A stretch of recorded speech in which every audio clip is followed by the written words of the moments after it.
दोस्तों स्वागत है हमारे YouTube चैनल पे और दिल खोल के मैं आपका इस चैनल पे स्वागत करता हूं। आज हम एक छोटा सा टॉपिक है जो एग्ज़ाम की दृष्टि से या किसी भी जो भी कॉम्पिटिटिव एग्ज़ाम है उनकी या हॉस्पिटल में काम करते हैं उनके लिए एक खास टॉपिक होने वाला है। क्या होता है एबीजी एनालिसिस।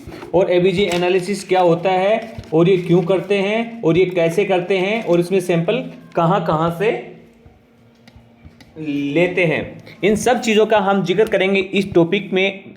और आज के बाद आपको एबीजी लगने लगेगा बहुत ही आसान। तो देखिए दोस्तों, इसी के साथ मैं ये एबीजी का टॉपिक स्टार्ट कर रहा हूं कि एबीजी क्या होती है। एबीजी क्या होती है? एबीजी क्या होती है? एबीजी जो होती है ये होती है आर्टेरियल, जो अपनी आर्टेरियल ब्लड होता है, जो आर्टेरियल ब्लड होता है उसमें गैस के लेवल को हम क्या करते हैं, चेक करते हैं। इसकी फुल फॉर्म क्या होती है? Arterial blood gas analysis. ठीक है जी, ये क्या होती है, इसे क्या बोलते हैं? एबीजी। मैं आपको इसकी डेफिनेशन बताऊं तो क्या है? An arterial blood gas test measures the oxygen and carbon dioxide levels in blood. It also measures body acid base level which is normally balanced with healthy. ठीक है जी, ये गैस और जो भी अपने एसिड बेस है उसको चेक किया जाता है किसके द्वारा? आर्टेरियल ब्लड गैस एनालिसिस के द्वारा। जो भी रेस्पिरेटरी डिस्ट्रेस वगैरह है या जो भी ऐसी कुछ कंडीशन, क्रिटिकल कंडीशन है या जो ऐसी कंडीशनों में हम क्या करते हैं, एक बार एबीजी का सैंपल लेते हैं। और एबीजी से क्या पता चलता है हमें? जो भी ब्लड गैस लेवल है उसका पता चलता है और पीएच वगैरह, HCO3, मेटाबॉलिक एसिडोसिस है, एल्कलोसिस है, इनका हम क्या करते हैं, इससे पता करते हैं। तो देखिए दोस्तों, इससे क्या होता है, जो एबीजी है, एबीजी का बात किया कि आर्टेरियल ब्लड गैस लेवल इसको हम बोलते हैं। जो एबीजी है ये मोस्टली 3-4 जगह से हम लेते हैं, प्रीफर करते हैं। जो एबीजी की साइट है जहाँ से हम सैंपल लेते हैं, क्या लेते हैं? जहाँ से हम सैंपल लेते हैं, जो पहला है उसको मैं बोल दूँ आर्टेरियल, दूसरा मैं बोल दूँ जहाँ से ये लेते हैं रेडियल। ठीक है, रेडियल आर्टरी से जो लेते हैं वहाँ से, रेडियल आर्टरी से हम ले सकते हैं। कहाँ से ले सकते हैं हम? रेडियल आर्टरी से हम क्या ले सकते हैं? सैंपल ले सकते हैं। रेडियल से हम क्या कर सकते हैं? सैंपल ले सकते हैं। हम ब्रेकियल से ले सकते हैं या फिर फीमोरल आर्टरी से हम क्या करते हैं? सैंपल ले सकते हैं। किसका? एबीजी का। एबीजी के लिए जो भी है, जो सिरिंज काम में ली जाती है, जो सिरिंज हम यूज में लेते हैं वो ये क्या लेते हैं? हिपेरिनाइज सिरिंज होती है, जिसमें क्या होता है? हिपेरिन होता है। हिपेरिनाइज सिरिंज को हम यूज लेते हैं क्योंकि इसमें ब्लड का क्लॉट नहीं बनता। किसकी वजह से? हिपेरिन की वजह से। जो भी हम सिरिंज काम में लेते हैं उसमें क्या होगी? वो हिपेरिनाइज होगी। इसमें क्या होगा? कुछ मात्रा में हिपेरिन होता है जो क्या नहीं होने देता? क्लॉट फॉर्मेशन नहीं होने देता। तो देखिए दोस्तों, इस टॉपिक में मैं आपको बता दूं, ये क्या है, इस फोटो में दिखा रहा है एक बंदा क्या कर रहा है, रेडियल आर्टरी से क्या ले रहा है? ये ले रहा है ब्लड सैंपल। किसका? एबीजी का। ये क्या कर रहा है? एबीजी का सैंपल कलेक्ट कर रहा है। मैं बात करूं इसकी साइट की तो मोस्टली 3-4 चीज़ हम वो करते हैं जिससे हम सैंपल हम लेते हैं। जो मोस्टली 3 मैंने बताई थी, रेडियल आर्टरी से ले सकते हैं, ब्रेकियल से ले सकते हैं, फीमोरल से ले सकते हैं। इन जगह से हम क्या कर सकते हैं? ब्लड कलेक्ट कर सकते हैं। क्या कर सकते हैं? ब्लड कलेक्ट कर सकते हैं। किसके लिए? एबीजी के लिए। दोस्तों, इतना आपको क्लियर हो गया होगा शायद, मैं आस करता हूं आपको इतना सब कुछ याद हो गया है। अब मैं बात करूं इनकी नॉर्मल वैल्यूज के बारे में। अगर मैं बात करूं इनकी नॉर्मल वैल्यू के बारे में तो इसमें हम मोस्टली 3-4 चीज़ देखते हैं जिससे हमें पता चलता है। पहला हम क्या देखते हैं? इसकी पीएच देखते हैं, PaCO2 देखते हैं और जो भी है HCO3 देखते हैं। पीएच जो होती है वो 7.352 टू 7.45 होती है। इसकी जो CO2 की वैल्यू है वो 35 टू 45 mm ऑफ Hg होती है। HCO3 22 टू 27 इसकी वैल्यू होती है। तो दोस्तों ये मोस्टली हम क्या करते हैं, देखते हैं। अब मैं आपको बता दूं, जैसे एसिडोसिस एक शब्द आता है, एक आता है एसिडोसिस और एक आता है एल्कलोसिस। इनको कैसे डिसाइड करेंगे, ये देखो, जैसे ये स्केल है किसका, ये स्केल किसका है, ये पीएच का स्केल है। और यहाँ पे जो नॉर्मल पीएच जो हमने बताई थी वो कितनी थी, जो नॉर्मल हमने बताई थी वो कितनी थी, वो थी 7.352 7.352 7.45। अब जो डिसाइड करेंगे हम कि ये एल्कलोसिस है या एसिडोसिस है, वो कैसे पता चलेगा। अगर ये वैल्यू 7.35 से, अगर ये वैल्यू 7.35 से कम जाएगी तो इसको जो बोलेंगे उसको बोलेंगे हम एसिडोसिस। अगर ये वैल्यू 7.45 से ऊपर की तरफ जाएगी तो इसको हम क्या बोलेंगे, एल्कलोसिस। आशा करता हूँ ये बहुत इजी आपको समझ में आया होगा, आशा करता हूँ ये बहुत इजी आपको समझ में आया होगा। जो CO2 की वैल्यू है, जो CO2 की वैल्यू है, ये हमेशा किसके बारे में बताती है, ये रेस्पिरेटरी स्टेटस या रेस्पिरेटरी एसिडोसिस या रेस्पिरेटरी एल्कलोसिस के बारे में डिनोट करती है। HCO3 है, जो HCO3 है अपना, वो किसके बारे में डिनोट करता है, ये करता है मेटाबॉलिक के बारे में डिनोट करता है। अब इसमें क्या होता है, इसमें जो पीएच और HCO3 है, इसमें जो पीएच बताऊं, पीएच और जो HCO3 है, पीएच और HCO3 की क्या होती है, जैसे मैं बता दूं इनकी दोस्ती होती है। जब जब अपना पीएच क्या करेगा, जब जब अपना पीएच इंक्रीज होगा तब क्या होगा, देन क्या होगा, HCO3 भी इंक्रीज होगा। और इसका उल्टा मैं बोलूं तो जो कार्बन डाइऑक्साइड है, जो CO2 है, उसके साथ इसका क्या होता है, इसका उल्टा होता है। जैसे पीएच का लेवल बढ़ा तो जो अपना पार्शियल कार्बन डाइऑक्साइड का जो लेवल है वो क्या हो जाएगा, वो गिर जाएगा। ये क्या होता है, इसके अपोजिट होता है। आशा करता हूं इतना टॉपिक आपको बिल्कुल समझ में आया होगा।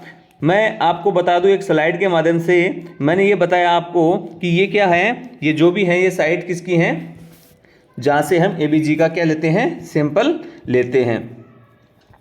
अब ये है जो मैंने बताया कि नॉर्मल वैल्यू क्या होती है, जो पीएच है उसका लेवल होता है 7.35 टू 7.45। अगर इसका लेवल इससे इस साइड जाता है तो वो क्या हो गया, वो हो गया एसिडोसिस। अगर ये लेवल इस साइड ज़्यादा गया तो ये क्या हो गया, एल्कलोसिस।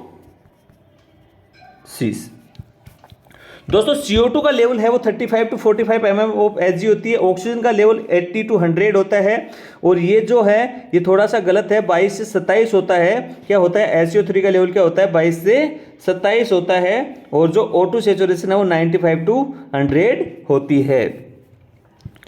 इतना आपको समझ में आ गया होगा। ये जो HCO3 है वो हमेशा डिनोट करता है मेटाबॉलिक को, CO2 जो डिनोट करता है वो करता है किसको, रेस्पिरेटरी को। मोस्टली हम एबीजी में क्या करते हैं, ये तीन चीज ही लेके चलते हैं और इनसे हमें पता करना है। आने वाले हम जो क्वेश्चन करेंगे उनमें ये मोस्टली 3 चीज़ों से ही हम क्या करेंगे, पता करेंगे कि ये रेस्पिरेटरी एसिडोसिस है, एल्कलोसिस है, या कंपनसेंट है, अनकंपनसेंट है, या पार्शियल कंपनसेंट है। तो देखिए दोस्तों, ये एक चीज़ मैं आपको और बता दूं कि जब हम क्या करते हैं, एबीजी करते हैं, तो क्या देखना होता है, हमें किसी भी आर्टरी की क्या देखनी होती है, पेटेंसी चेक करते हैं, किसकी, आर्टरी की। इसके लिए हम क्या करते हैं, एलन टेस्ट करते हैं। एलन टेस्ट किसके लिए किया जाता है, आर्टरी की पेटेंसी चेक करने के लिए किया जाता है कि जो हम आर्टरी पंचर कर रहे हैं तो उसके जो दूसरी आर्टरी है वो काम कर रही है, नहीं कर रही, ब्लड फ्लो इम्पेयर्ड तो नहीं हो जाएगा। तो मैं आपको एक फोटो दिखाता हूं जिसमें क्या कर रहा है एक बंदा, एलन टेस्ट कर रहा है। अब जिसमें क्या होगा, जैसे जैसे ये दोनों आर्टरियों को प्रेस करके रखेगा, ब्लड फ्लो क्या होगा, रुक जाएगा और हाथ का कलर कैसा होने लगेगा, हाथ का कलर पेल कलर का होने लगेगा, व्हाइट कलर का होने लगेगा बिल्कुल, जिसमें रेडनेस थी वो बिल्कुल गायब हो जाएगी, क्योंकि ब्लड सर्कुलेशन क्या हो जाएगा यहाँ पे कम हो जाएगा। इसके बाद क्या करता है वो एक तरफ से छोड़ता है, जो अल्नर आर्टरी है उस तरीके से क्या करता है, जहाँ जैसे उसने रेडियल आर्टरी से सैंपल लेना है तो वो क्या करेगा, पहले अल्नर आर्टरी को जो प्रेस कर रखा है उसको छोड़ेगा। तो जैसे ही यहाँ से छोड़ेगा तो ब्लड का सर्कुलेशन ऐसे होगा, ब्लड का सर्कुलेशन ऐसा होगा और हाथ का कलर क्या हो जाएगा, बिल्कुल फिर से रेड या पिंक कलर का हो जाएगा। तो ये क्या है, ये आर्टरी की पेटेंसी चेक होगी कि आर्टरी सही है, तो हम इससे क्या कर सकते हैं, सैंपल ले सकते हैं। इसको क्या बोलते हैं बेटा, इसको बोलते हैं एलन टेस्ट। अब मैं बात करूं जो भी PCO2 है, PCO2 है, HCO3 है, इनको क्या क्या बोलते हैं, तो इस स्लाइड में सब कुछ लिखा हुआ है आपके, उसके नॉर्मल जो आपको पता होना चाहिए वो क्या है इसमें लिखा हुआ है। अब दोस्तों मैं बात करूं, आपको पता होना चाहिए कि कंपनसेट, अनकंपनसेट और पार्शियल अनकंपनसेट में क्या फर्क होता है। कभी सुना होगा आपने कि पूछा जाता है कि ये रेस्पिरेटरी एसिडोसिस है या एल्कलोसिस है, और फिर पूछा जाता है कि अनकंपनसेट है या ये पार्शियली कंपनसेट है या ये कंपनसेंट है। तो देखिए दोस्तों इसमें क्या होता है, जब ऐसा क्वेश्चन पूछा जाता है तो इससे पहले मैं आपको एक क्वेश्चन बता दूं जिससे हमें क्या पता चल जाए कि ये क्वेश्चन क्या है। तो देखिए दोस्तों एक क्वेश्चन में बोला गया है कि एक पेशेंट है जिसकी क्या है पीएच जो है वो है 7.50 और जिसका SCO3 का लेवल जो है वो है 29 और जो PCO2 का लेवल जो हम बात करते हैं वो क्या है, ये वो है 40।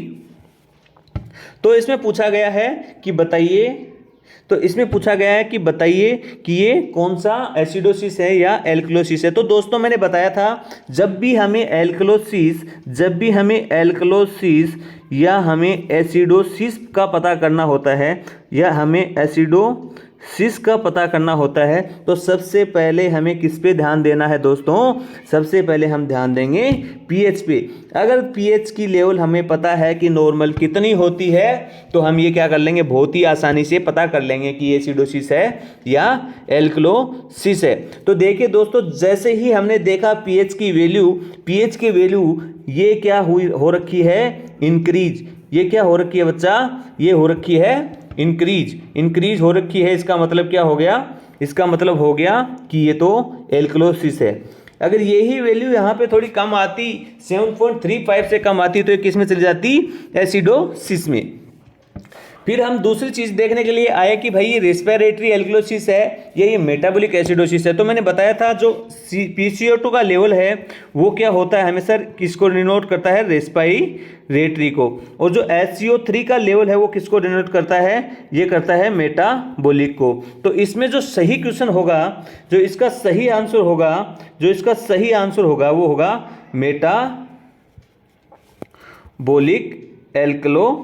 Metabolic alkalosis. अब दोस्तों इसी क्वेश्चन से मैं आपको बता दूं कि भाई ये कौन सी चीज़ इसमें देखने को हमें मिलेगी। अब ये तो हो गया एल्कलोसिस का, एसिडोसिस का। अगर यही 7.3 वाली वैल्यू क्या होती, यही वैल्यू अगर थोड़ी कम होती तो ये केस किस में चला जाता, ये यहाँ से किस में चला जाता, ये चला जाता एसिडोसिस में। अगर 7.30 आती तो ये किस में चला जाता, अगर ये 7.30 इसकी वैल्यू आती तो ये केस किस में चला जाता, एसिडोसिस में। अगर ये 7.50 है तो ये किस में चला गया, एल्कलोसिस में। अब मैं बात करूं आपसे कि सुना होगा आपने, एक सुना होगा कंपनसेंट और दूसरा सुना होगा पार्शियल कंपनसेंट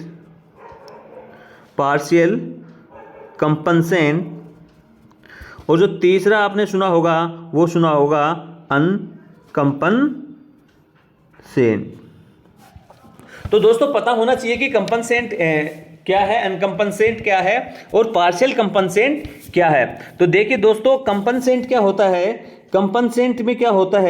कंपनसेंट में जो होता है वो हमें देखने को मिलता है, जो पीएच की जो वैल्यू होती है, वो क्या होती है, नॉर्मल।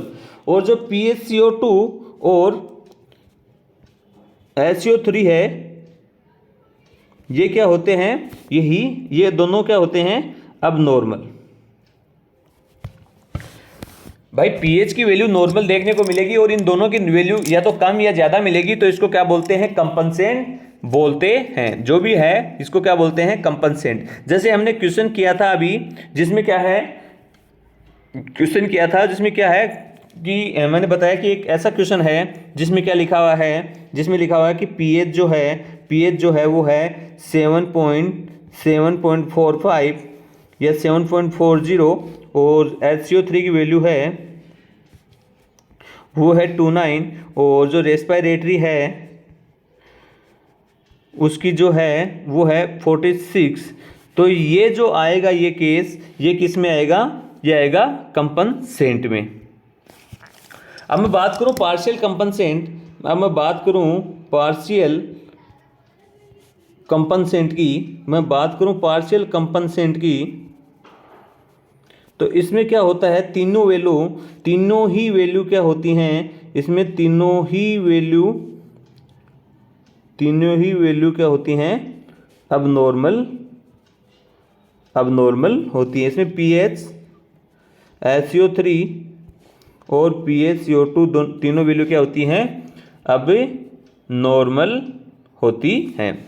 अब दोस्तों मैं बात करूं आपसे, मैं अगले जो तीसरा जो टाइप है उसकी बात करूं, जो तीसरा टाइप है उसको क्या बोलते हैं, अनकंपनसेंट। हम अनकंपनसेंट में क्या होती है, जो पीएच की जो वैल्यू है वो क्या है, वो तो अब नॉर्मल है। पीएच की वैल्यू तो क्या है, अब नॉर्मल है। और SiO3 और PaCO2 में दोनों में से क्या है, दोनों में से एक क्या होता है, नॉर्मल होता है। जो हमने एक क्वेश्चन किया था अभी कुछ देर पहले, जिसमें क्या बताया था कि पीएच भी अब नॉर्मल है, SiO3 भी अब नॉर्मल है, लेकिन जो CO2 का लेवल है वो नॉर्मल है। तो इसको हम उससे पूछा जाएगा, तो इसका जो सही आंसर होगा वो होगा अनकंपनसेंट मेटाबॉलिक एल्कलोसिस, इसको हम बोलेंगे।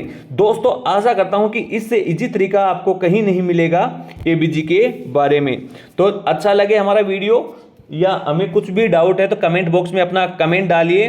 और आशा करता हूं कि आज के बाद इस टॉपिक से आपको कोई दिक्कत नहीं होगी कभी भी एग्जाम में, जो भी क्वेश्चन आपसे पूछा जाएगा।